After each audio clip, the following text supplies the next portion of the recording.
지금 소개받은 양승복입니다. 버나드 쇼가 묘별명에 어영부영하다 보니까 내일일 줄 알았다고 그랬다는데 정말로 어영부영하다 보니까 정년 퇴임 날짜가 다가와 버렸네요. 학과에서 또 연구소에서 이 코로나 와중에 이런 귀한 자리를 마련해 주셔서 영광으로 생각합니다. 오늘 발표할 내용은 디지털 시대 언론학의 미래와 전망되어 있는데, 사실 제 아까 그 연구소장께서 소개하신 것처럼 본래 제 전공이 이제 정치 커뮤니케이션인데 한국의 88년 기국에서 처음에 신문연구소 학부에 발표하고 했던 첫 논문은 박사학위 논문을 줄여서 이제 했던 거고, 사실상의 첫 번째 논문이 뭐냐면은 그 패러다임 갈등에 관한 논문이었어요. 그게 이제 80년대 우리 시대 상황이 그랬지 않습니까? 우리 한국의 사회과학이 커뮤니케이션학뿐만 아니라 굉장히 이제 이념적 갈등이 심해가지고 분열되어 있었고 학문적으로 아주 치열한 서로 대립의 관계에 있었던 거죠. 그 현장을 이제 그 당시에 몸소 그 내가 겪으면서 이게 학문이 이런 건 아닌데 이렇게 이념으로 나눠 싸울 일은 아니고 알고 보면은 서로가 배울 게 많은데 싶어서 그게 이제 그 논문을 쓰게 됐던 거죠. 그리고 그걸 언론학회에서 발표를 하는데 의외로 많은 우리 회원들이 호응을 해줬어요. 고생했다고. 그러면서 자연스럽게 언론학문의 역사, 이런 이념적인 이론적인 인텔렉츄얼 히스토리, 또 인스티튜셔널 히스토리, 또 바이오그래피컬 히스토리, 우리 이게 본래 학사의 세 가지 이제 관점이거든요. 그 셋 다 관심이 가게 되고 이래저래 틈틈이 내 관심은 사실은 글로 많이 주고 흘러왔습니다. 그러다가 아까 연구소장께서 잠시 소개했지만은 2009년에 언론학회 50주년 행사를 끝내고 그때 우리 50주년 이제 언론학회를 정리하는 아주 천몇백 페이지 차리 책이 나오지 않습니까? 그 책의 마지막 이제 에필로그에 해당되는 걸 내가 집필하게 되었는데, 그러면서 늘 사회학과 같은 데는 옛날에 사회학 사상사가 있고 사회학사 이제 과목이 있고 경제학에서는 경제학과에서는 경제학설사 이런 과목이 있는데 물론 학생들한테 인기는 없대요. 그런데 우리 과는 학회 창립 50년이 됐는데 학사를 우리가 안 가르치고 있구나. 근데 사실은 내가 학교 다닐 때 박성환 선생도 마찬가지고 우리가 학부 때는 이상희 교수님이 학사 과목을 가르쳤어요. 그 당시는 담은 내용이 지극히 좀 그랬지만은 근데 그게 언젠가 학생들한테 인기도 없고 하면서 아마 90년대 없어졌습니다. 우리 과에서 폐지됐어요. 그래서 이래서는 안 되겠다 싶어서 학사라는 과목을 만들고 또 마땅히 가르칠 사람이 없으니까 제가 그 과목을 맡아왔고 이번 학기에도 마지막으로 이제 제 마지막 강의도 그게 마지막 강의가 되었는데, 그러다 보니까 이제 우리 과뿐만 아니라 각 대학에서도 보면은 이 문제로 언론학의 정체성에 관한 문제로 약간씩 이제 그런 이런저런 얘기들도 있고, 그래서 이게 전반적으로 이게 학문의 정체성과 언론학의 미래가 우리가 같이 지금 이 디지털 변경의 시대에 고민해야 될 상황 아닌가, 이래서 이 내용을 한번 주제로 삼기로 했습니다. 그리고 혼자 그냥 되게 우리가 렉처 많이 하는데 정리할 때 이런 토론 형식을 빌리게 된 게 여기 오늘 세 분의 손님 세 분이 와 계시잖아요. 고려대학교 심재철 교수님, 연세대학교 임정철 교수님, 부산대학교 임정호 교수님. 사실 이 세 분이 이 시점에 지금 여기 다른 대학에 박간다들이 할 분들이 아닙니다. 세 분이 다 과에서 제일 시니어 선생님들이에요. 심재철 교수님 이번 학기 저랑 같이 정전하고, 윤정철 교수님은 다음 학기 마치면은 우리 박승환 선생하고 같이 정전하고, 또 1년 있으면은 임정호 교수가 또 정전을 하고, 그런데 왜 세 분을 모셨느냐면은 이런 유사한 문제를 간혹 저랑 얘기도 잘 나누고 또 올해 우리가 학교에 있다 보니까 나름 경험과 지혜가 있지 않겠습니까? 그래서 같이 고민하고 얘기를 좀 들어보자. 뭐 임종호 선생이야 이 주제에 관한 우리 학계에서 제일 또 유명한 사람이니까 그렇게 해서 세 분을 모시고 얘기를 들어보려고 하는데 제가 오늘 이제 할 발표 내용은 좀 전에 얘기했던 것처럼 커뮤니케이션이 이제 정체성 문제 그리고 이제 언론학의 제도 성공과 정체성 위기 이 디지털 시대 언론학을 어떻게 정의하고 교육할 것인가 그리고 이제 좀 더 그 further discussion을 위한 몇 가지 또 우리 오늘 패널 교수님들이 좀 얘기도 듣고 싶은 그런 이제 대신 프랙티컬한 그런 질문이 뭐 한두 개 있습니다.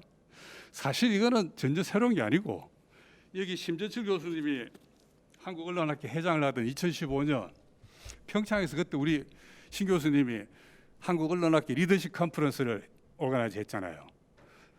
당신이 회장으로 해놓고 막 기억이 삼삼한 모양이구나 눈을 껌뻑껌뻑하는 거 보니까 그게 이제 그 당시 그 취지가 뭐냐 했더니 각 대학에서 뭐 학장이나 대학장이나 저기 학원 대학원장 뭐 이런 식의 과에서 좀 전부 다 우리 언론학회에서 중견 교수로서 책임을 좀 책임질 자리에 있는 그런 분들을 좀 모았더라고 우리 그 신 교수님이 한 40명 40명 왔죠 그날 평창에서 했을 겁니다. 예. 그러면서 날 보고 이제 이런 리더십 캠프 저런 게 아마 처음 있었을 거예요 우리 학교에서. 저기 와서 좀 한 말씀 해달라 그래서 발표를 이 비슷한 주제로 했습니다. 그리고 이제 2017년도에 제가 사회대에서 주는 조그마한 상을 받았더니 연구소에서 그걸 기념하는 포럼으로 또 자리를 마련해 줬어요. 거기서 사실 그 했던 그 얘기들이에요. 그걸 조금 더 최근에 우리 학교에서 나왔던 얘기들하고 합쳐서 했는데 뿌리는 사실 거기에 있습니다. 자 그러면은 사설이 길었고 본격적으로 얘기 들어가도록 하겠습니다. 학문 정체성, 디스플리니 아이덴티티를 어떻게 정의하느냐? 여기 앞에 있는 임종호 교수는 논문에서 지식의 세계에서 자신의 권위와 존재 이유를 어떻게 설정하느냐 하는 문제라고 이제 대단히 참 그 무게 있게 이렇게 얘기를 했습니다. 근데 이제 나는 역시 경험주의 학자답게 저런 말하면 막 머리가 아프고 좀 조작적으로 한번 정의를 해보자 해서 우리는 누구이며 무엇을 연구하는가라는 질문에 대해 학문 공동체 구성원들이 공유하는 셀프 이미지 이렇게 이제 정의하고 있습니다.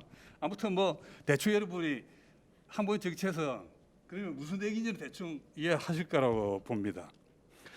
자, 우리 커뮤니케이션 학문에서 정체성은 흔히 우리가 커뮤니케이션 스터디즈 이렇게 하는데 뭐 커뮤니케이션 리서치라고도 하고 심지어는 우리도 왜 올로지가 안 붙느냐 커뮤니콜로지라고 하자 그런 주장도 있고 그랬죠.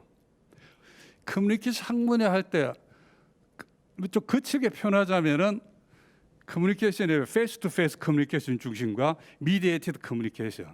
그러니까 우리가 직접 말로 하는 거하고 어떤 매체를 통해 매개되는 커뮤니케이션 나눌 수가 있겠고 그러다 보니까 우리 커뮤니케이션 학문의 역사가 쭉 보면은 레토릭과 스피치를 통해 오는 이 흐름하고 신문이 이세술 발명되고 난 뒤에 저널리즘이 출현하면서 그게 20세기 와서 매스 커뮤니케이션이 이런 흐름이 두 갈래가 있었잖아요.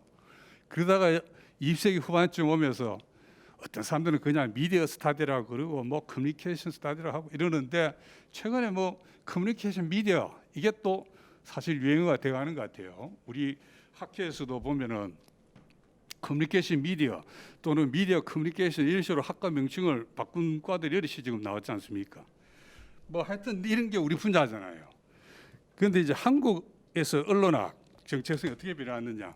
아주 그냥 간단한 그 지표로만 우리가 얘기를 해보면은 59년 한국 신문학회가 처음 생겼을 때 영어 명칭이 Korean Society of Journalism이었습니다. 뭐 잘 아시는 것처럼 신문학은 바로 저널리즘 중심이었죠. 신문 저널리즘, 인쇄 매체 중심. 그게 68년도에 김규환 교수님이 신문학회 2대 회장으로 취임하면서 사실 우리가 신문학부가 처음 60년에 창간됐지만은 돈도 없고 기고할 사람도 마땅치 않고 하니까 뭐라 그러나 그런 걸 개점휴 창간호는 내놓고는 2호를 못 내고 있었어요. 10년 가까이 9년 동안. 그러다가 68년에 김규환 선생님이 이제 당시에 선곡 김성곤 씨의 후원하에 선곡자단의 후원하에 연구비도 끌어들이고 막강했으니까 학회에서 김규환 선생님을 추대했잖아요. 학회장으로. 그리고 이제 김규환 선생님이 신문학부를 2호를 갖다가 이제 내게 되죠. 내게 되는데 69년에 김규환 선생님이 이제 그 회장이 되면서 영어 명칭을 바꿔요. 한국 신문학회는 그대로인데 코리안 소사이티 저를 지금 뒤에다가 and mass communication study가 붙었죠. 그러다가 우리가 1985년에 신문학회를 언론학회로 바꾸던 때 영어 명칭에 매스를 빼버립니다. 이 말하자면 이제 우리가 커뮤니케이션 학문으로 이제 확장이 된 거죠. 이게 이제 우리나라 그 언론학의 정체성이 이렇게 흘러왔는데 기본적으로 우리가 커뮤니케이션이 들있지만은 우리는 신문학과에서 출발했기 때문에 우리는 미디어 스타디, 미디에이티드 커뮤니케이션이 중심이지 미국이나 다른 나라에 또 하나 있는 전통 레토릭 앤 스피치 쪽 우리는 거의 그 무시되어 왔죠. 그래서 우리 졸업생들 중에도 미국이나 이런 데서 스피치를 하거나 인터퍼슨을 했다가 그냥 바꾸거나 이런 사람이 많죠. 뭐 대표적으로 우리 제 대학 동기인 인태석 교수 결국에 다시 미국으로 돌아갔지 않습니까? 물론 또 광운대 김현주 교수나 또 영남대 강교로 교수 다 이제 그런 그쪽을 했는데 김현주 교수는 아주 이 방송적으로 이제 부드럽게 좀 바꿨고 강교로 교수는 여전히 아마 좀 본래 그쪽을 지키고 있을 거예요. 네고시에이션 이런 거 많이 하는 걸로 알고 있으니까. 아무튼 그쪽은 우리가 좀 그렇죠. 그런데 여기서 주목해야 될 일은 60년대, 70년대 우리 1세대 선생님들이 이 당시 이제 신문학, 언론학의 학문 정체성을 굉장히 강조했죠. 저는 그 대표적인 분이 우리과 명예교수이신 이제 차병원 선생님을 봅니다. 아마 여러분들 차병원 선생님 개론책을 보면은 뭐 그건 명확히 느낄 수가 있지 않습니까? 개론책 자체가 뭡니까? 뭐 MCR리, SMCR리 그 5개 모듈로 딱 구성되어 있잖아요. 그러면서 강조하는 게 우리는 커뮤니케이션 학문이다. 맨날 우리 머릿속에 주입 세뇌 교육을 그 대학 2, 3학년 어린 애들 앉혀놓고 맨날 세뇌 교육을 그렇게 했죠. 근데 그 당시에는 커뮤니케이션의 말을 잘 안 쓸 때가 돼서 우리가 이제 체육대회 할 때 희관 인건수 선생님 이 홀의 주인공이신 인건수 선생님 학과장 선생님인데 내가 그때 과대표를 할 때인데 뭐 선배가 없으니까 우리 체육복이 없잖아. 사회대 체육대 하는데. 그래서 이제 학과장 선생님을 찾아서 학과장 선생님 다행히 좀 부자시잖아요. 신촌 로타리 전체 땅이 이제 선생님 땅이 많고. 그래서 선생님한테 왜 체육복이 없다. 근데 선생님이 사비를 주셨습니다. 그 사비를 자고 체육복을 맞추면서 그때는 외국에서 커뮤니케이션을 미국에 가보니까 뭐 커뮤니케이션 교과목을 COM 100 뭐 이런 식으로 표현을 하던데 그거 전혀 모르고 다 쓰려니까 글자 수가 많아서 줄여서 COMM이라고 썼어요. 그랬더니 사학과 애들이 야 그게 뭐냐? 한번 알아맞혀봐 그랬더니 커뮤니즘? 근데 틀린 말은 아니죠. 어원이 같잖아 우리가. 커뮤니스트 같이 나왔으니까. 야 인마 우리가 왜 커뮤니즘이냐? 커뮤니케이션이다. 그러면 사학과 학생들 그 당시에 그게 뭐냐? 이렇게 물었습니다. 커뮤니케이션 그만큼 낯선 용어였어요. 근데 차 선생님은 맨날 수업 시간에 우리는 커뮤니케이션 연구 대상이고 커뮤니케이션의 학문이고 머릿속에 다 이제 그렇게 세뇌를 시켜서 그런가 보다. 그리고 늘 강조하는 게 우리는 독립적인 학문이라고 말씀을 해왔거든요. 박상환 선생님도 수없이 들었을 거예요. 그렇게 해서 이제 순서가 맞습니까? 한국 언론학의 정체성 이걸 했고 다음에 자 그럼 언론학의 독립적 분과학문인가? 아카데믹 디스플린을 규정하는 데는 여러 가지가 있습니다. 제가 살펴본 논문에는 6가지를 얘기를 해요. 뭐 독립된 독자적인 뭐 연구방법론이 있어야 된다도 있고, 차병 선생님도 그런 말이 그 책에 들어가 있어요. 그리고 자기들이 고유의 자본, 전문 용어들이나 이런 것들이 또 있어야 된다 이런 말도 있는데, 저는 그는 다 부수적이라 보고, 지금 뭐 연구방법론이 뭐 특정 학문이 전유하는 그런 게 어디 있습니까? 다 나눠 쓰는 거지. 그래서 그러나 핵심은 이 세 가지라고 보고, 많은 학자들은 다 공통분모로 놓고 있는 게 well-defined objective research, 잘 정의된 연구 대상이 있어야 되고, coherent system of theory, 일관된 어떤 잘 정리된 그런 이론 체계가 있어야 되고, 마지막으로 제도화된 학문 공동체가 있어야 되는 거죠. 근데 제가 보기에 이제 우리 언론의 문제는 저뿐만 아니라 많은 사람이 그 얘기를 합니다. 연구 대상, 커뮤니케이션이 애매모호하다 이거예요. 커뮤니케이션 정작 뭐냐고 물으면은 뭐해요. 요거 이제 이 다음에 다시 한번 나중에 다룰 텐데. 그리고 또 우리가 수없이 얘기했던 이론의 빈곤이죠. 내지는 이론이 너무 파편화되어 있다는가. 이제 코헤런트하지 않다는 거죠. 이게 코헤런트 시스템이 아니라는 게 우리 커뮤니케이션 학문의 이론들이, 이 두 가지 문제가 우리의 이제 아킬레스 건입니다. 그런데 우리가 오늘 이토록 넉넉하게 폼내고 살 수 있는 것은 뭐냐면은 우리가 제도화에 성공했기 때문에. 제도화예요. 그래서 잔 피터슨은 이제 뭐 이 논문은 워낙 유명하고 임용호 선생님도 여러 번 논문에서 인정한 적도 있는데, 이런 의미에서 커뮤니케이션이라는 것은 뭐예요? 인스티튜셔널 홈에 불과하다는 거지. 그 실체가 있는 뭐 이런 게 아니라. 자, 그런데 우리가 강력한 언론 학자라면서 우리가 정체성을 가지고 있는데 그 근원이 어디 있느냐? 우리가 왜 스스로 언론 학자라고 생각하느냐? 저는 학문 정체성은 시민권하고 유사하다고 봅니다. 시민권하고 유사해서 우리가 언론 학자로 생각하는 것은 언론학이라는 시민권을 가지고 있는 것은 뭐냐면은 확고한 제도적 기반, 대학, 학과, 연구소 이런, 말하자면 국가가 있기 때문에 그다 시민권을 갖고 있는 거예요. 지금 우리가 학과가 없고 대학에 연구소 없고 뭐 이러면은 아마 우리가 사회과 가서 커뮤니케이션을 연구한다든가, 정치학과에서 연구를 한다든가, 저기 보건대학 가서 헬스컴을 한다든가 아마 이럴 거라고. 그런데 언론 정보학과라는 이 딱 제도적 기반이 있는 거예요. 국가가 있기 때문에, 나라가 있기 때문에 시민권을 갖고 있는 거야. 나라가 없으면은 그럴 수가 없죠. 그래서 우리는 제도를 통한 정체성을 확보했다라고 이제 볼 수가 있다는 거죠. 한국 언론학의 제도화, 이 부분은 뭐 그냥 한번 여러분 일별하면 됩니다. 우리가 다 아는 얘기니까. 쭉 이런 걸 거쳤죠. 제도화의 핵심은 결국에 대학과 학회인데, 학문 공동체. 학회 같은 게 이제 소위 말하는 인비지블 칼리지 아닙니까?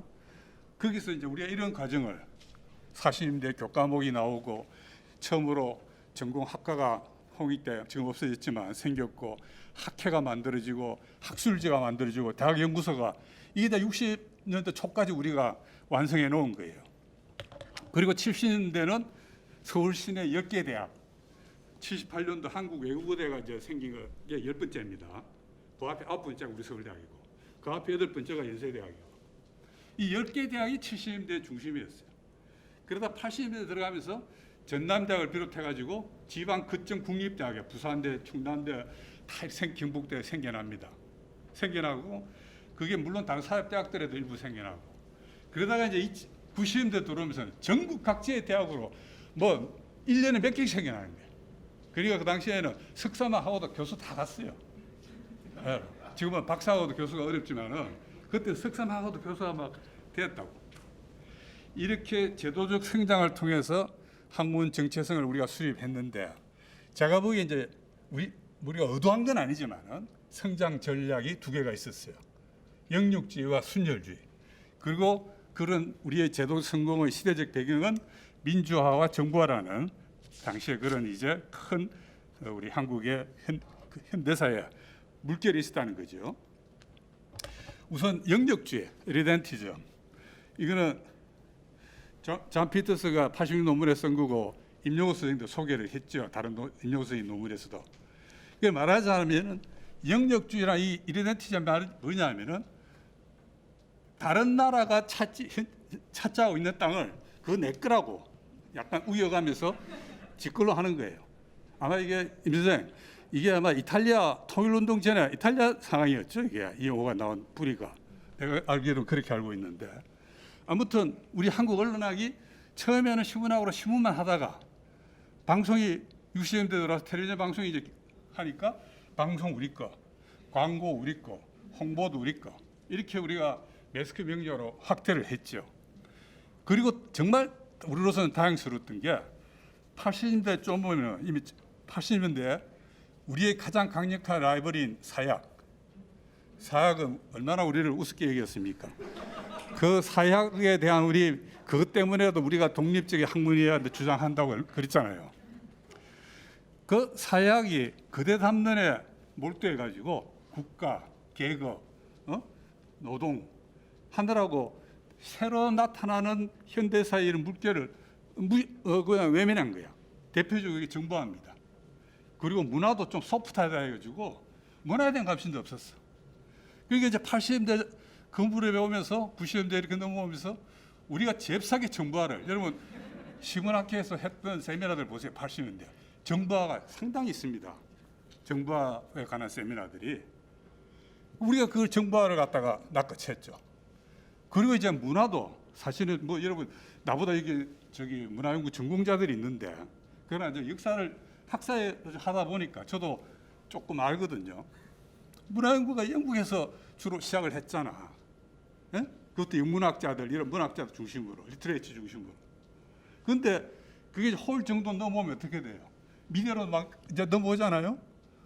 그때까지 우리 한국에서는 내가 알기로는 80년대 90년대에 사학이나 인류학에서도 크게 주목을 안 했어요. 문화는 우리가 다 같이 할 수 있는 건데 비교적 커뮤니케이션 학자들이 문화라는 어떻게 보면 소프트하게 보였던 그 영역을 먼저 우리가 포섭했다는 거죠. 이런 게 우리 영역주의 전략의 하나가 아니겠느냐. 순혈주의 이거는 제 표현입니다. 영어로 이걸 영어 논문 그때 쓰면서 그런데 퓨어 브레디즘 해야 될지 퓨어 블라디즘 해야 될지 고민을 했어요. 근데 영어 단어에 관한 뭐 다른 것도 마찬가지지만은 미국의 영교 교수가 워낙 권위자니까 영 교수는 미국의 사전협회 고문입니다. 이게 어드바이저 한다고 단어를 30만 개를 아니까. 그래서 이 사전이 훌륭하냐 안 하는지 알려면은 영 교수님이 그걸 알고 있는 아는 단어가 있는 없냐에 따라서 사전이 평가가 되는 거예요. 그 영 교수가 물었어요. 내가 이런 뜻으로 이 단어를 쓰고 싶은데 어떻게 더 훌륭하겠냐. 한참 고민하더니 퓨어 브레디즘보다는 퓨어 블라디즘이 나을 것 같다. 그래서 이제 영어로 쓰는데 내가 여기서 순혈조를 하는 거는 최종학이 박사가 커뮤니케이션 분야의 사람을 교수로 채용하는 관행을 말합니다. 우리가 70대쯤 들어오면 어떻게 되냐면은 신방과에서 교수를 뽑을 때 커뮤니케이션 박사가 아니면 아예 그들 도우지도 않는 거야. 교수가 될 수가 없어. 확실하게 우리가 순혈. 오죽하면은 미국의 저기 순위 올바니 유학관 윤정철 교수와 같은 애 같이 갔는데 우리가 학교를 옮겼습니다. 부산대 박홍원 교수는 마찬가지고. 거기는 박사를 끝까지 하면은 박사 메이저가 사야 커뮤니케이션이 부준공으로 나와. 야 이거 이래가지고 한국에 가서 어디 발도 못 붙인다. 커뮤니케이션 너 사회학자 아니냐 그러고 사회학과 가면 너 커뮤니케이션 신박과 나왔잖아. 우리 갈 데가 없어지는 거예요. 그래서 우리는 뿔뿔이 학교를 옮겼어야 돼. 그래서 나는 이제 스탠포드 가고 유 교수는 미네소타로 가고 박호원 교수도 나중에 윤 교수 따라서 미네소타로 갔잖아요. 이제 순혈주의. 근데 이게 뭐냐면은 사실은 언론학의 정체성과와 정통성 확보를 위해서 상당히 유효한 전략이고 그렇게 쓰였다는 거죠.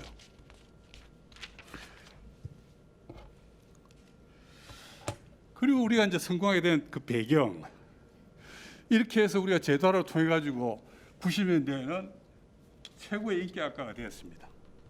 아마 90년대기 지금 신 교수님이나 윤 교수님 다 기억하겠지만은 고대 연대 뭐 신문방송학과가 문과 톱인 걸 말할 것도 없고 우리 서울대학에서도 한두에 잠시 우리가 경제학부를 누르고 법대를 누른 적도 있어. 늘 우리가 고대나 연대처럼 늘 그랬던 건 아닌데 한두 해 그런 적이 있었습니다. 그만큼 말하자면 톱3에 들어갔다는 거죠. 그러니까 여기 뭐 이현주 선생부터 시작해가지고 저기 우리 김규찬 박사 그 사이 학번들은 어마어마한 경쟁력을 치러 들었던 사람들이죠. 그런데 그렇게 성공의 배경에는 이제 민주화, 말하자면 우리가 민주화에 대해서 언론의 영향력이 세졌잖아요. 당시에 언론진흥재단에서 국민들 대상으로 조사한다면은 민주화로 인해 민주화의 과실을 가장 많이 얻은 집단이 어디냐? 압도적으로 언론입니다. 그리고 민주화로 인해 가장 사회적 영향력이 커진 집단이 어디냐? 압도적으로 언론이에요. 우리가 그래서 김유상 정부 시대 93년, 4년, 5년에는 언론의 영향력이 압도적이었대요. 그때는. 그러면 여러 지표를 우리가 보여줄 수가 있습니다. 이론이 어떻게 되겠어요? 서울법대를 나오고도 기자 되겠다는 거예요. 그렇게 경우가 많습니다. 뭐 지금 외대에서 법학전문대학원 문지한 교수 법대 나와가지고 문화일보 기자 문화일보 기자는 어디였나? 기자 출신이죠. 그렇게 경우가 많았어요. 그래서 언론 고시란 말이 90년대 들어와서 공공연하게 이제 나왔던 거 아니겠습니까? 그리고 이제 정보화, 새로운 미디어들이 출연하고 보니까 이게 이 뉴미디어와 정보화 사회에 대한 관심이 커지면서 우리 언론학이 제도적으로 크게 성공할 수 있었다는 거죠. 그리고 이제 조금 지금은 제도화라는 측면에서 얘기를 했다면은 조금 지적인 인텔렉츄얼 히스토리 측면에서 80년대 우리가 큰 뭐 다른 사회학도 마찬가지지만 홍역을 겪지 않습니까? 뭐 여러분이 너무나 잘 아는 83년에 저널 오브 커뮤니케이션 특집으로 퍼먼트 인 더 필드에서 주류 실정주의 연구와 비판주의 연구 간의 대충돌이 이제 드러났습니다. 물론 이거는 70년대 후반부터 이미 여러 논문들에서 흔적들이 나왔죠. 그 전까지는 미국 교수들 얘기 들어보면 70년대 중반 이전에는 무슨 유럽에 어디에 뭐 막시즘에 뭐 하는 거 있는지 이 사람 전혀 대부분의 사람이 모르고 있었어요. 모르고 있고 일부 관심 있는 사람들은 주류 미국 그 주류에서 이상한 사람 오죽하면은 조지 가버는 내가 순위 올반에서 이제 박사학위 옮기려고 할 때 지도 교수하고 우리과 교수들은 쿠시만, 빌 이런 친구들하고 얘기하다가 저기 유펜에도 한번 내고 싶다 그랬더니 유펜? 그 조지 가버에 있는데? 그렇다고 그랬더니 그 사람 이상한 사람 아니냐? 조지 가버를 이상하다고 할 정도로 주류 사람들은 이런 거시적이고 매크로한 데 대한 그런 걸 이해가 대부분의 사람들은 안 하고 있던 때입니다.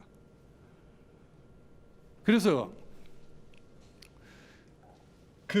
그러다가 83년에 이게 나왔을 때는 모두가 깜짝 놀랐잖아요. 그야말로 이 퍼먼트를 터뜨린 거죠. 그러다가 안 되겠다, 큰일 났다. 그래서 급격하게 패러다임 다운로 들어가지 않습니까? 그래서 ICA가 85년, 82년 두 분 애니얼 컨퍼런스를 다 이 주제로 다루잖아요.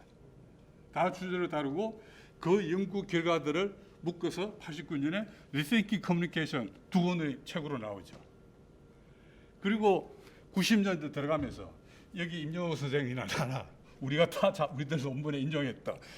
우리 특히 비판 쪽에 비판 연구 쪽에 폭탄을 던졌다. 제임스 크란의 유로피언 저널 오브 커뮤니케이션의 치수정지에 관한 논문이 이제 나오게 되죠. 그리고 3년 뒤 93년에 저널 오브 커뮤니케이션이 퍼먼트 인 더 필드 나오고 10년간 변화를 갖다가 정리하면서 그 변화를 정리한다고 합니다. 돌이켜보면서 새로운 다운지를 향한 어떤 정리의 자리를 만들죠. 그게 The Future of the Field 아닙니까? 우리 한국 언론학회에서도 이런 그러자 80년대 어마어마하게 싸웠잖아요. 우리가 싸우다가 90년대 들어가면서 국제학계의 흐름도 그렇고 또 소련과 동구라파 현실 사회주의가 무너지고 쇼크도 왔고 우리면서 우리도 패러다임 대화가 되죠. 그래서 91년 3월에 제2차 당시에 이제 우리 학회 쟁점과 토론이라는 게 있었는데 큰 세미나입니다.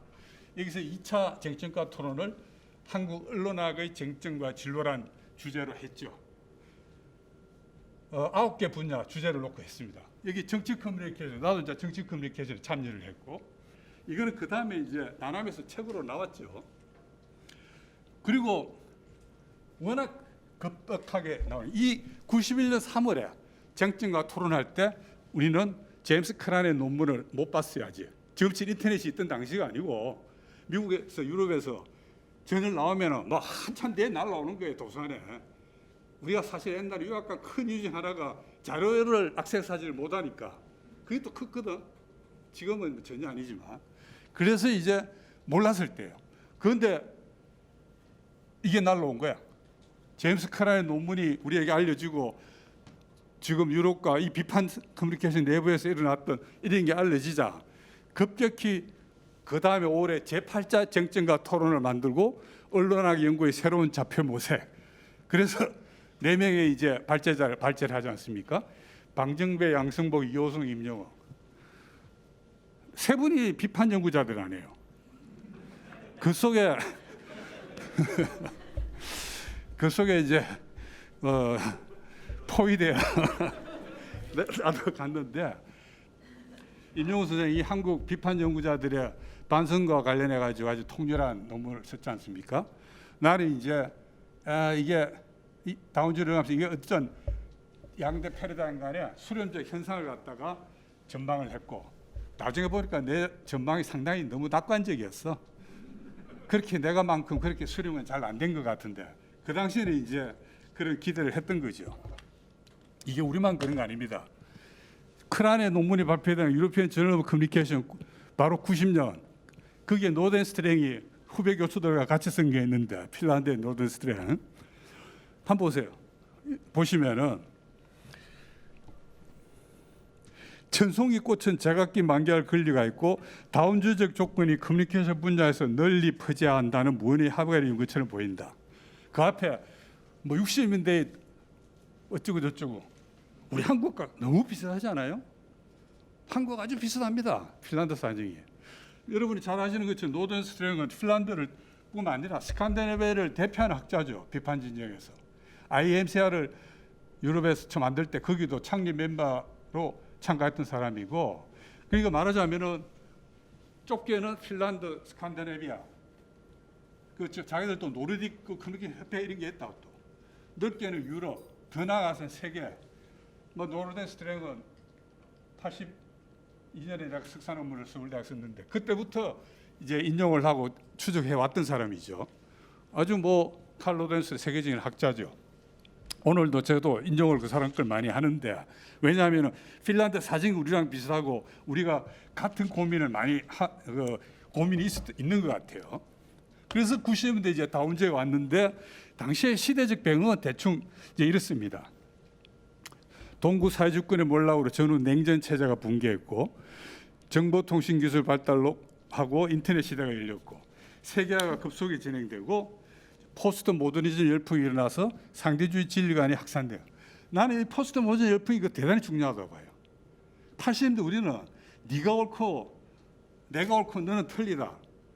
아주 죽고 살기로 이제 상대방에 대한 비판을 했다고 우리가. 내가 옳다고 주장하고. 그런데 포스트 모더니즘 다 보니까 지만 옳다고 이건 바보 되는 거예요. 자기가 옳다고 주장하면. 너도 옳을 수 있고 나도 옳을 수 있고. 그러니까 결국에 오케이. 뭐 난 널 동의는 안 하지만 인정은 해줄게. 이 정도 수준은 가능한 거죠.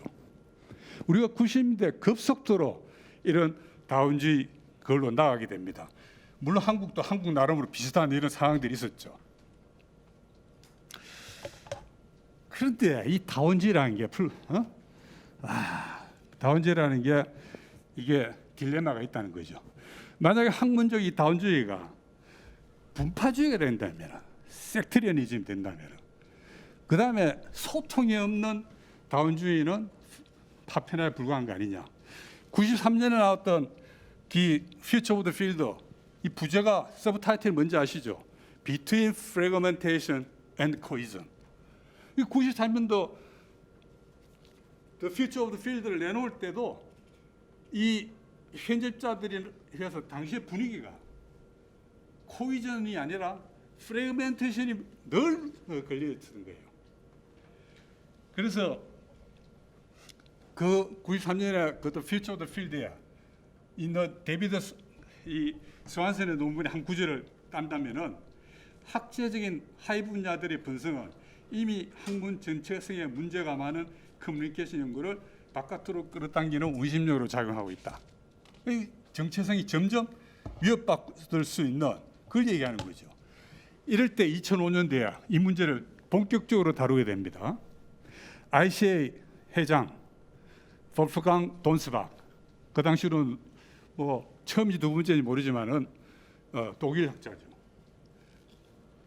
돈스박이 뉴욕에서 열렸던 2000년도 ICA 애뉴얼 컨퍼런스에서 회장으로서 프레지덴셜 어드레스를 해요. 요거는 그 다음에 2006년도에 저널 오브 커뮤니케이션의 근두 논문으로 나오게 됩니다. 여러분 얼마든지 찾아볼 수가 있어요. 여기서 이 프레지덴셜 어드레스의 제목이 뭐냐면은 The Identity of Communication Research. 커뮤니케이션 연구의 뭐예요? 정체성 문제예요.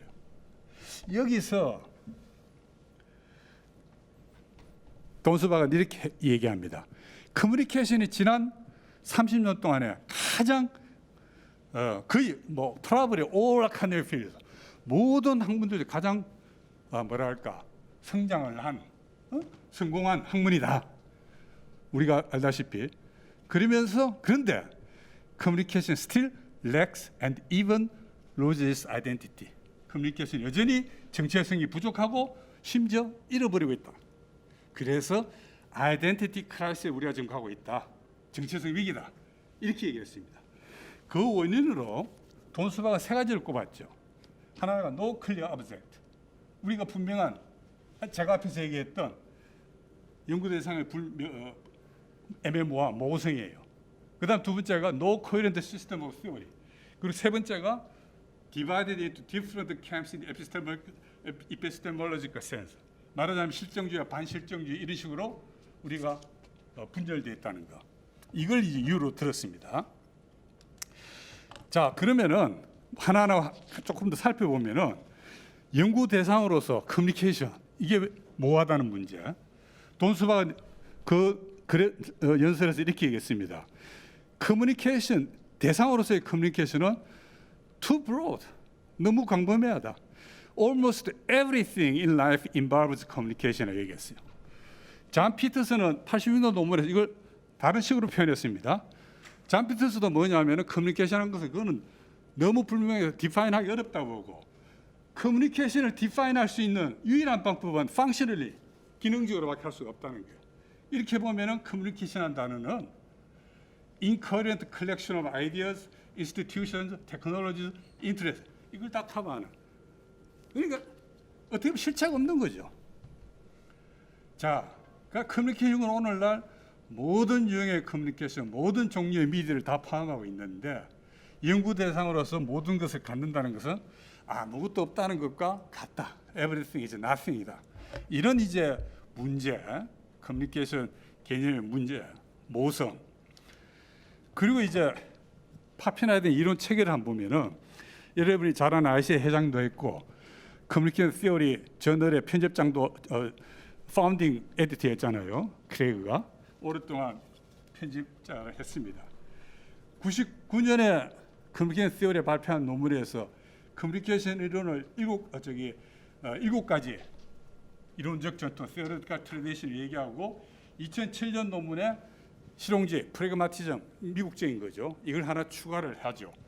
말하자면은 크레이그는 이 99년도 논문으로 아마 그 폴 도이치만상인가 뭐 하여튼 큰 우리 이론적 업적에 있는 상을 주는 상을 받았습니다.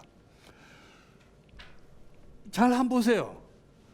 우리 커뮤니케이션 학문에 있는 8개 이론 전통, 레토릭, 세미오틱, 현상학, 사이버네틱, 소셜 사이콜로지, 소셜 컬처, 크리티컬, 프래그마티즘.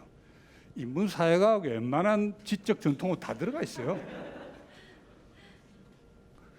여기서 소셜 사이콜로지 쪽에 있는 사람은 어디입니까? 저도 좀 다른데 뭐 페노메놀리즘 세미오틱 사람하고 대화가 되겠어요? 안 되죠. 사이버네틱에 있는 사람이 뭐 크리티컬하고 대화가 되겠습니까? 안 됩니다. 제임스 앤더슨이 1996년에 조사한 데 하면은 당시에 커뮤니케이션 이론 교과서 7권에 이론을 다 헤아려 보니까 249개가 있더라 이거야. 그 중에 80% 199개가 오직 교과서 하나에만 나와. 단 18개의 이론만이 3개 이상의 교과서에 인용되고 있더라. 뭐 아젠다 세팅 같은 게 대표적으로 들어가겠죠. 여러분 경제학을 한번 보세요. 전 세계 대부분의 대학의 경제학과가 커리큘럼이 비슷합니다. 마이크로, 매크로, 이코노메트릭스 그런 거 배우잖아. 그래서 일관되게 사용하는 용어도 같고 생각을 갖고 우리는 어느 책이 뭐 프리드만의 이론이 어느 경제학 교과서에 나오면은 다른 경제학 교과서에도 그게 나오죠. 우리 그렇지가 않은 거죠. 우리 학생들이 얘기를 들어보면 가장 혼란을 느끼는 게 그거야. 내가 보기에는 학생들 면담을 해보면은 너무 다른 과목에 들어가고 너무 다른 학문을 하는 것 같다는 얘기를 많이, 아마 선생님들도 그런 얘기를 많이 들었을 거라 봅니다. 자, 그렇게 해서 아까 앞에서 얘기했던 또 여기에다가 정체성 위기의 원인, 다운주의 딜레마가 있죠. 돈스박이 거기에서 얘기했던 것처럼 커뮤니케이션 학문은 상호 대하지 않은 수많은 소우주 마이크로코스모로 분열되었다. 다운주의와 다양성은 그 자체로 훌륭한 가치이지만 과학에서 뭐라도 좋다는 문화는 곤란하다. 칼 에릭 로젠그렌, 또 다른 스칸다나비아 유명한 스웨덴 학자 로젠그렌은 그 The Future of the Field 거기에 수록된 논문에 여러분이 뭐 다 아실 거예요. 논문 제목이 From Field to Frog Pond잖아요. 그러니까 이제 83년 Formed in the Field에서 로젠그렌은 뭔가 우리가 통합적 하나의 필드를 갈 수 있을 거라는 희망을 했다고. 이 뭐 저기 행정적인 연구다, 비판 연구다 이렇게 분열돼 있지만 10년 후에 보니까 우리가 프라그 펀즈다. 깨구리들 오글오글 흐리는 연못들로 나눠져 있는 거야. 그 안에서는 시끄럽게 싸우고 뜨던데 저쪽 연못 깨구리들하고는 얘기가 안 돼. 응? 우리가 지금 그런 상황이 된 거 아니냐. 이제 그런 메타포죠 이게. 자, 우리가 정체성이라는 걸 실증적으로 볼 수 있는 게 학과 커리큘럼 교과서의 다양성에 있습니다. 어떻게 보면 혼란이죠. 학과 이름이 대학마다 다릅니다. 대학마다 커리큘럼이 달라요. 표준 교과목이래 우리가 부재합니다. 또 유사한 교과목에 교수마다 교과서가 달라. 이제 이런 문제, 이걸 뭐 더 이상 얘기를 안 해도 여러분이 다 느끼시는 문제니까 그런 가운데 디지털 시대의 도래가 저는 또 결정적으로 우리 정체성에 혼란을 주고 있다. 인터넷과 모바일 시대에 가지고 전통 언론, 레가시 미디어들은 지금 영향이 감소하고 있습니다. 그러자 언론학과, 신방과의 인기 내전 같지는 않아요. 우리 서울대학교 언론정보학 졸업생들이 더 이상 신문 기자가 하려는 애들 많지가 않습니다. 어쩌다 한 명 나오면 참 귀한 거죠. 뭐 방송사는 가고 싶어 하는 애들이 있어도 방송사는 잘 뽑질 않고. 그런데 이제 이 커뮤니케이션 자체가 80년대 하더라도 우리가 영역주의 우리끼리 이렇게 다 할 수가 있었는데 지금은 커뮤니케이션 시대가 되고 보니까 21세기가 다른 학문들이 전부 다들 덤벼들어. 뭐 사회학, 인류학 뭐 말할 것도 없고 우리의 라이벌인 지금은 뭐 인문학, 인문대 쪽에서도 인문학, 예술, 심지어 경제학조차도 이제 막 들어옵니다. 자, 그러면은 우리 분야가 과거에는 블루오션이었다. 지금은 레드오션이 되어버리는 거죠. 이러자 생기는 문제가 미디어 이코노믹스 한 사람이 경제학자들하고 붙어서 이기기가 쉽지가 않아. 미디어 로를 한 사람이 로스쿨의 순수 법학자하고 이기기가 쉽지가 않은 상황이 자꾸 부딪히고 있는 거죠. 그리고 ICT가 발달하면서 새로운 연구 분야가 속출하고 있어요. 또 하나 이러다 보니까 순혈주의도 또 약화되고 있습니다. 지금 모두 우리 각 대학에 다양한 배경의 교수진들이 들어오고 있어요.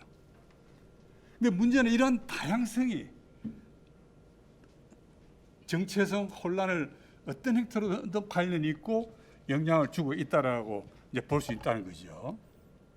자, 그러면 우리가 이 시간을 내가 이거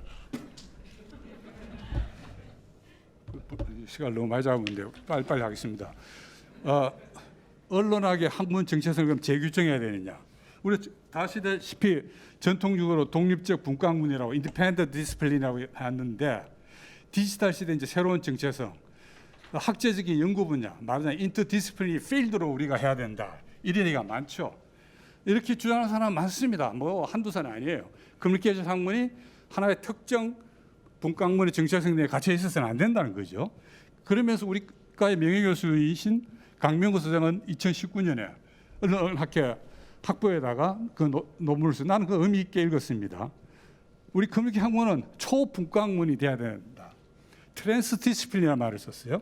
그리고 분과학문의 틀을 벗어나는 분과학문, 디스플린 비욘드 디스플린 이런 표현을 썼습니다. 그 이따가 다시 한번 살펴볼 텐데 언론학이 학제적 필드해야 된다는 주장을 많은 사람이 하고 있죠.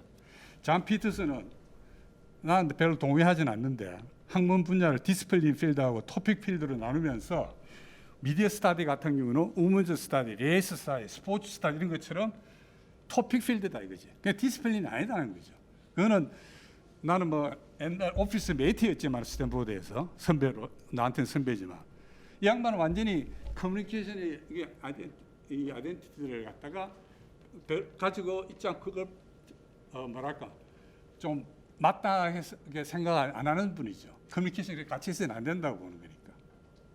지금 이제 에일대학으로 옮겨갔잖아요. 아이오와에서. 에일대학에도 보니까 영문과 교수하고 필름 미디어 스타디 교수하고 겸임을 하는 것 같아요. 자, 재밌는 거는 칼 롤덴스의 2007 논문에 이 논문의 제목이 디스플린과 필드입니다. 분과학문이냐 연구 분야냐는 거죠. 그러면서 거기에 여러분이 문장을 읽어보시면 알겠지만 자기는 현재 상황은 디스플린이 아니고 필드다. 그리고 자기는 또 그렇게 얘기하는 거죠. 현재 그 미디어 스타디의 그 이런 인기도를 어떤 독립적인 디스플린으로 이렇게 연관지어 생각하는 건 잘못된 걸로 이제 보는 거죠. 말하자면은 이 노던 스트링도 이제 필드 쪽에 초점이 가 있습니다. 물론 이제 나중에 이 양반은 디스플린을 보느냐 필드를 보느냐 근본적으로는 커뮤니케이션을 철학적으로 어떻게 개념화에 달렸다고 보는 거예요.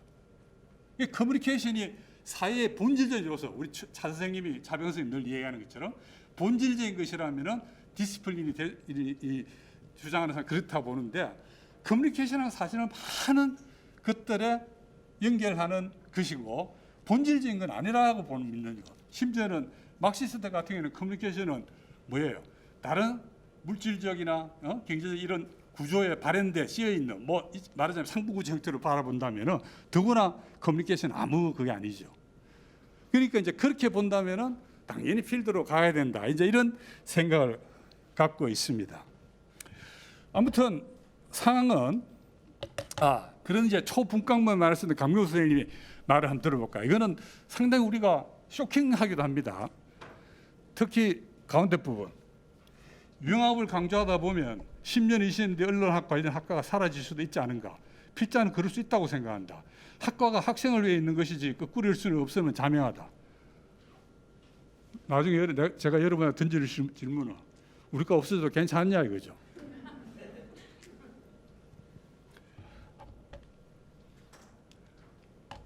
자, 2014년에 한국언론학회에서 나온 언론학 교육의 혁신보도 자담이 있었는데 여기에 사회를 맡았던 대진대 박은희 교수님, 언론학의 변화 외연의 학자는 어떻게 받아들여야 하는가. 그 밑에 보면은 문제는 외연의 학장이 그동안 언론학이 쌓아놓은 영역을 타 분야에 내어줌으로써 고유한 영역이 위축되는 동시에 언론학 자체의 고유한 정체성을 상실하게 한다는 우려도 일각에서 제기되고 있다. 제가 이 굳이 드는 거는 우리가 여러분 마음속에 다 이런 고민들이 있을 거라고 생각하고 그렇게 해서 시간이 없으니까 제가 진도를 좀 빨리 나가겠습니다. 디지털 시대 언론학 교육을 어떻게 할 것인가. 이론과 실무, theoretical하고 practical한 에듀케이션을 갖다가 좋아해야 된다는 걸 수도 없이 해왔으니까 설명할 필요가 없을 것 같아요. 2009년도 한국언론학회 미래원회가 이 냈던 책, 그게 이제 언론학 교육의 길을 묻다는데 여기서 제시하는 것은 뭐냐면은 이제 위원장이 강명우 교수님이죠. 성찰적 실천 교육의 패러다임에 기초한 언론학 교육을 제안하는데, 성찰적 실천 교육이란 뭐냐? 리플렉시브 프랙티스에 기반한 교육. 지식 전수를 넘어서 지식에 접근하는 방식을 가르치는 것을 목표한다는 거예요. 그러면서 강명우 선생님 그 다음 2019년도 그 논문에서 전공 지식보다는 핵심 역량을 교육하자, 이런 이제 제안을 해요. 그러면은 여기에 대해서 한번 우리가 이 부분을 좀 심각하게 진지하게 받아들여야 될 게, 아까 얘기했던 2014년 언론학 교육의 핵심보다 자담에서 안정일 선생의 말을 또 인용해 볼게요. 졸업생들을 만났다 이거야. 너희가 전공에서 배운 것을 한번 얘기해 보라 그랬더니, 교수님, 우리가 언론 영상이든 신문 방송이든 배운 거는 좀 교양 과목 같아요 라는 얘기를 하는 거예요. 교양처럼 다양한 걸 배우긴 했는데 뭔가 하나를 자기가 다른 학교를 나온 학생들보다 잘하는 건 없다는 것 같다는 거죠. 이것저것 다 건드리긴 했지만, 아마 이 말은 안정일 선생님이 있는 그 서울여대 뿐만 아니라 우리 모든 대학에서 아마 선생님들이 안정일 선생님 이 말에 그 자담회에서 그 다음 선생님이 맞아요, 저도 그런 소리 들었어요 말 나옵니다. 그래서 강명우 선생님이 이제 전공 지식이 아닌 핵심 역량을 교육해야 한다고 했어요.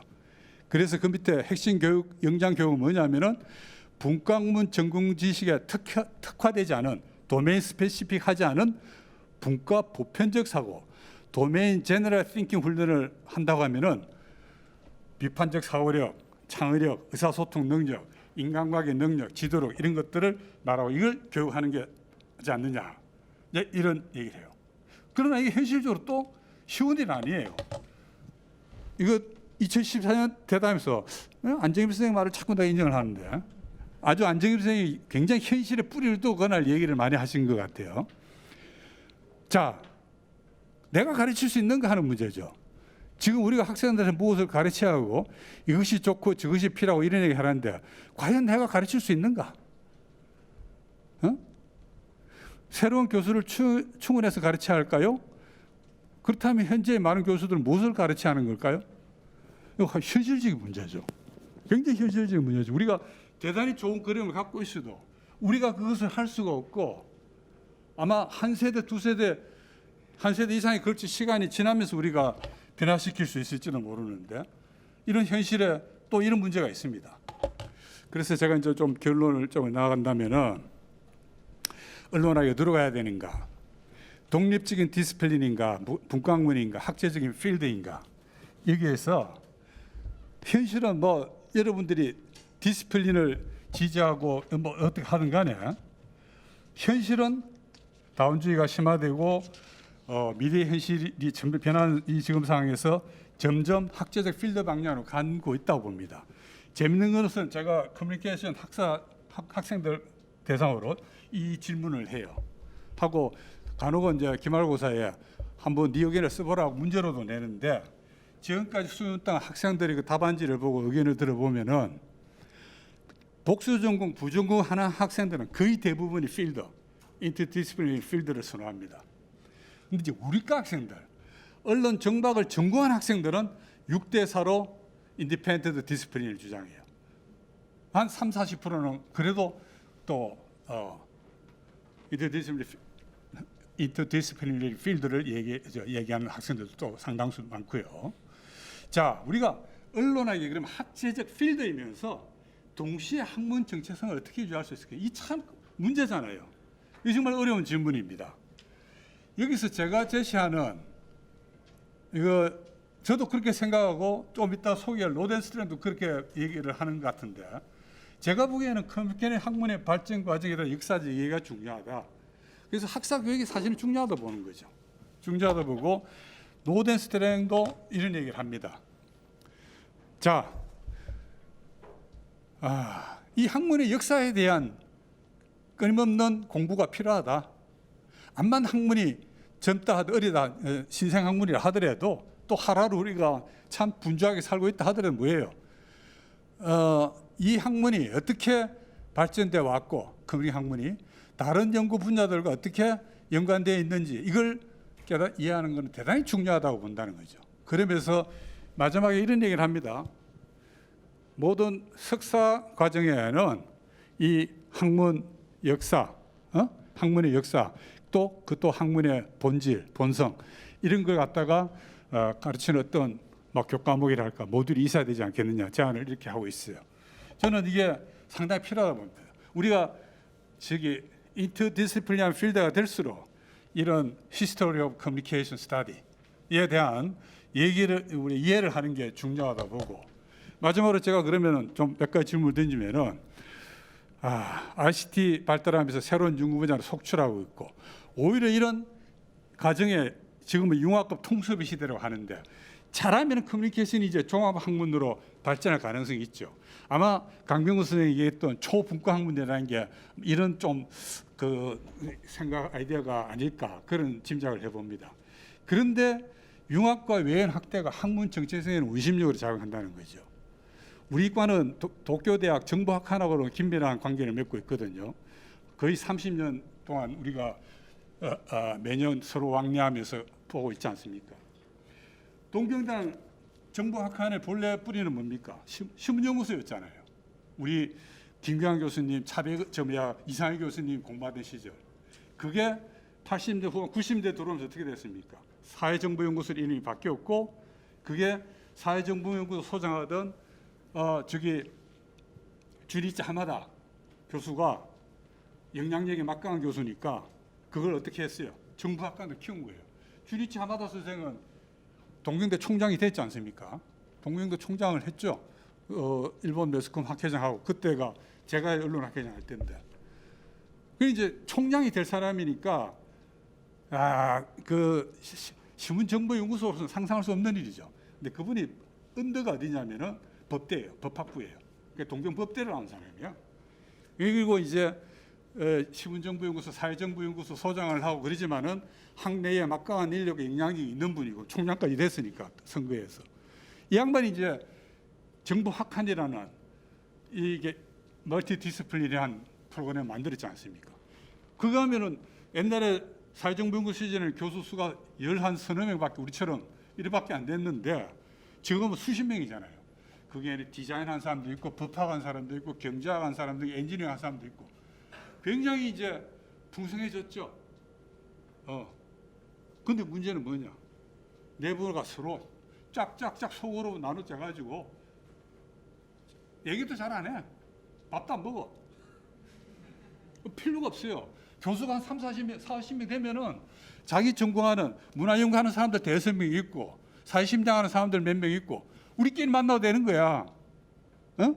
저 사람이 뭘 공부하는지 관심도 없고.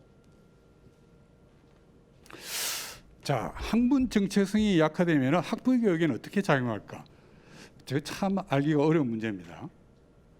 우리가 학부를 지키고 있다면, 그럼 혹시 이런 학제적인 필드면은 환경대학원이나 보건대학원처럼 학부 버리고 전문대학원 형태로 가는 것은 대안이 될 수 있는가? 근데 현실적으로 학부 교육이 없으면은 우리 한국적 현실에서 학문 위상이 추락하는 거 아니냐? 우리 서울대학교 행정대학원, 행정학과라는 학과가 없어가지고 영 고대 행정학과, 연대 행정학과한테 밀리고 본인들은 화나겠지만은 자, 궁극적으로 강명수 선생님이 얘기했던 것처럼 우리가 미래의 언론학을 포기할 수 있는가? 뭐 이런 질문이 있습니다. 별 시답지 않게 결론도 없는 얘기를 시간을 한참 초월해 가면서 신 교수님, 영 교수님, 임 교수님 고견을 드려야 될 시간을 많이 낭비해서 죄송합니다. 이것으로 마치도록 하겠습니다. 감사합니다.